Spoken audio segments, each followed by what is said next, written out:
आता दुपारच्या बकऱ्या आल्या होत्या आणि दादानं नाहीनं आज लाईनीत बकऱ्या लावल्या आणि डायरेक्ट पाण्यावरच पाठवल्या. पण पाणी पिल्यावर झाला ना त्याचा राडा चालू.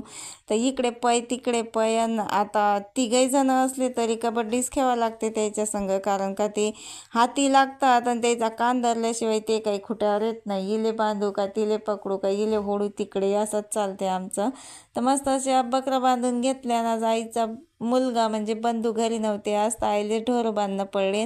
आणि एवढे मोठे मोठे बैल आता आमचे, पण एवढे गरीब आहात का तुम्हाला काय सांगू. त्या लहान लेकरांना जरी सोडलं ना तरी बी मारत नाही काय नाही. तर मग आईचे बैल बांधले मी हळद आणि तेल गरम करून घेतलं आणि दोघी मायलेकीनं मस्त अशी बकरी धुवून घेतली.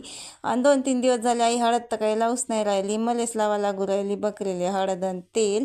तर मग हळद आणि तेल लावून घेतलं मी असं. भूक लागली होती आता, मस्त अशी जेवायला बसली ना. आज होतं मटण जेवायला. मटणासंग कांदा निंबू खाल्ल्याशिवाय काही मजा येत नाही. चला तर मग भेटूया पुढच्या ब्लॉगमध्ये. बाय.